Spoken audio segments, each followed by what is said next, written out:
let it rip. Now I'ma let it hit. I'ma come at them with skills, make them wanna quit. Best believe I'm set to win. If you tested me, you better think again. Let it rip. Now I'ma let it hit. I'ma come at them with skills, make them wanna quit. Best believe I'm set to win. If you tested me, you better think again. Hey everyone, it's the Gadget Guru. This is gonna be a video called "Being Broke in Yu-Gi-Oh! Doesn't Mean You Have to Use Crappy Decks." And what that means is there's a lot of budget decks that are very good that are available to everyone. You just have to look for the cards and then just basically buy the deck. I've given a few examples of budget decks over the time spans. One is gadgets. I mean, pretty much the entire deck can be bought in all commons.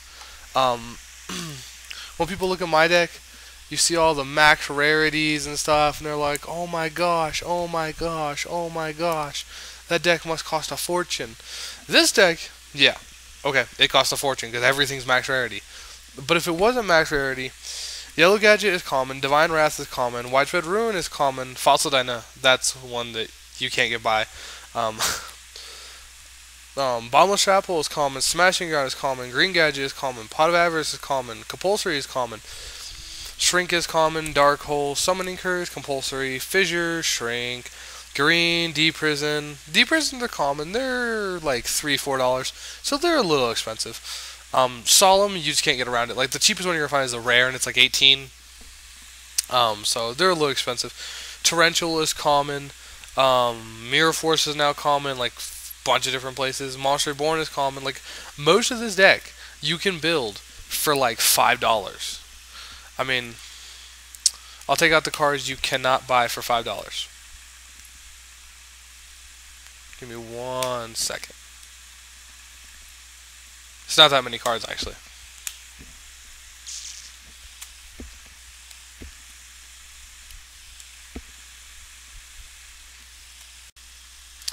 Everything here in this deck is like $5. You can buy it all for $5 in common form. The only ones you cannot buy in common form for like $5 are the 3 Dynas. But you can easily substitute these with Jowgen the Spiritualist or Barrier Statue of the Inferno or something like that. So you can't buy those for $5, but you can substitute them. Royal Oppression costs like $4 to $6 right now. So it's a little expensive.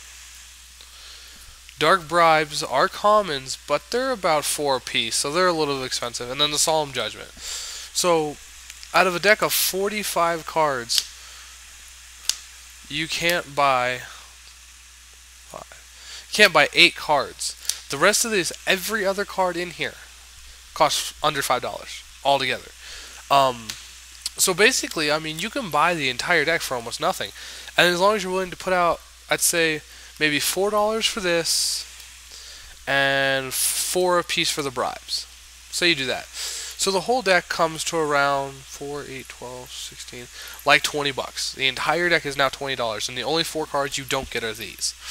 And with that $20, you can build a very good and very effective gadget deck. I mean, it's ridiculously good. Like this deck right here, all I have to do is like put Jowgens in for the Fossil Dynas, and for the Solemn, I just wouldn't put anything in. I mean, I'd put like Dust Shoot in or something, whatever I decided to use.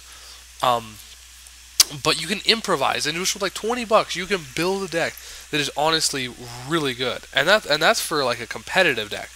Now, if you just want like a straight up OTK deck, then that becomes beyond easy. Like it becomes sadistically not hard. I did a profile on this before. Samurai OTK. I actually calculated the price. This entire deck, start to finish, I've actually been playing it. The entire deck, start to finish, would cost you $4.25 if you buy it offline minus shipping. Shipping would be like $4, so it'd be $8.24 after shipping. And it OTKs, like it OTKs like crazy. And it's not just me. I mean, I've tested it. My friend Ikratin is testing it. My friend Abe has tested it. I mean, there's been tons of us people testing it, and it just keeps working over and over and over and over. And it OTKs like crazy. It's just such a good deck. And you don't need anything for it. It's all common. I mean, Axe Despairs, Unite We Stand, Zings and Who's, Decrees, Trap Stuns. I mean, And if you don't have some of these cards, there's a ton of other cards you can substitute for them. And the whole deck, like I said, the whole deck would cost you like $425. And I'll actually be doing an updated deck profile on this because I've been testing this and I've been winning like non-stop with this deck. So I'm going to do an updated deck profile on this after this. But there's that option too. If you just want to have fun, if you want to go to your local tournament to screw around and annoy the hell out of people, there's deck options for you too. Some of you may know what this deck is, some of you may not. It's based around the card Final Countdown. And basically what Final Countdown says is you pay 2,000 life points, you play this card, in 20 turns you win. Now that's 1, 2, 3, 4, 5, 6, 7. So basically in 10 of your turns after you play this card, you win. And the entire deck is nothing but stall. Stall, stall, stall, stall, stall, stall, stall, stall, stall, stall, draw, draw, unstall, stall, draw, stall, draw, stall, draw. It's ridiculous. This deck has the capacity to piss people off like you have never seen. And I mean, like, this deck will make people, like, rage quit this game. It's a crazy deck. And there's so many options available to you, you can't even fit them in one deck. Like, I mean, this is a completely built deck. And I don't even run Fader. Like, I don't run Battle Fader. And the only reason I don't run Battle Fader is because I run Oppression. So, don't be like, oh, you don't run Battle Fader, you're a noob. No, I run Oppression, so. But, like, no, the entire deck, I mean, if you want to just have fun at your locals, this actually can win, too. This is actually a winning deck. I've actually won locals with this before. It's ridiculous. And the only cards that are somewhat expensive are the Flute of Summoning Karibos, and that's because they were a McDonald's promo. So if you don't include them, the entire deck is $4.25. And the only reason I actually run the Flute of Summoning Karibo, I only run two of it, is just to grab the Wing Karibo faster. I mean, technically I could just take those out and put Battle Faders in, which are $1 a piece, so boom, there you go, issue solved. But I mean, there's so many decks available to you people that are budget decks, and even Gravekeepers.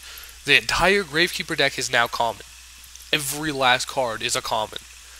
I mean, I think my friend went out and built an entire Gravekeeper deck at the Shonen for $13. Like, he went there with $20, and I told him, you know, I gave him a list of cards. I'm like, buy these cards for these set prices and no higher. And so he went around and said, do you have this card? Do you have this card? Do you have this card? Not to dealers, obviously. Not to the stores, because the stores want like $2 for commons. No. To players. He said, do you have this card? Do you have this card? I'll pay you this much for these many. I'll give you $2 for a playset of this. And he bought the entire deck. The entire deck for $13. 3 Necrovalleys, 3 Terraformings, 3 Spy, 3 Stelly, 3 Assailant, 3 Recruiter, 3 of everything. And then all he had to do was toss in the staples he already owned, like Bottomless and Mirror Force and stuff like that, just to make it a full deck. So what I'm telling you people is, if you honestly don't think you have the money to play this game, if you have $20, you can play this game with a good deck, of any deck of your choice. One of the decks I'm actually working on right now is also a budget deck. It's complete budget. This entire deck would cost you maybe $5. Like, it is ridiculous how budget this deck is. It doesn't even run Royal Oppression. Like, it just doesn't even run it. Like, I mean, you could run Royal Oppression here too. And the deck is Immortal Bushi. Now, the entire deck is all commons. It's Immortal Bushi, DD Warriors, DD Warrior Ladies, Exiled Forces, all of that. You know, I mean, that's all it is.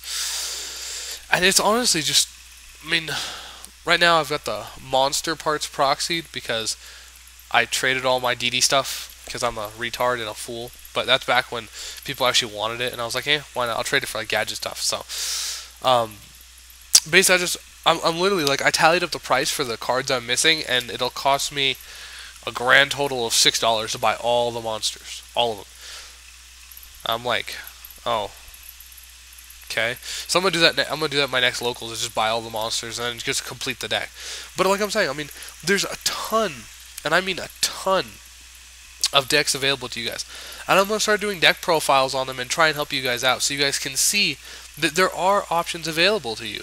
I mean, even Blackwings now. Blackwings are considered a, budget deck because Icarus got reprinted.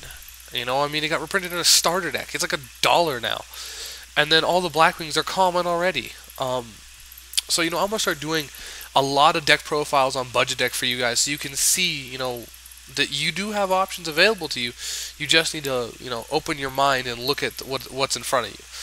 So basically, listen, I'm going to start doing profiles on these budget decks, and you guys can give me your input on them and stuff. And hopefully you guys like some of these decks I'm going to show you. I'm going to try and show you some like random, like, just fun decks, that are good, fun, and just crazy pretty much. So if I can do that and help you guys out a little bit, I'm going to try and do that. And then one more last thing in this video. I did, maybe odd and random, but I actually contacted Robbie Cole. Now, a lot of people have always asked me, do you and Robbie Cole know each other? Are you friends? Blah, blah, blah, blah, blah, blah, blah, blah. And I've honestly told them, I've never bothered talking to the guy, I mean, not that there's anything wrong with him. It's just, I've never talked to him. I mean, I've known about him forever. I mean, when I started doing my YouTube channel, they're like, well, you can't really do gadgets. I'm like, why? They're like, well, this other guy's doing gadgets. And I'm like, well, tough. And I contacted him, and he was a cool guy. He's pretty excited about it. He's planning on doing a few segments, including me in them, and I'm gonna try and do some including him in them. So we're gonna see how that works out, and more things will develop on that. We don't know what we're gonna do yet. Like it's nothing set in stone. We're just kind of bleh, we're just throwing it out there. We made contact. I contacted him. I told him, hey, I haven't talked to you really, but as you know, I'm a gadget player, and as I know you're a gadget player, and I asked him, would you like to do like a team video thing sometime, or duel on Skype or something? So I've got his Skype now and stuff, so who knows what'll happen. We'll just have to play it by day. So thanks for watching, and see y'all later.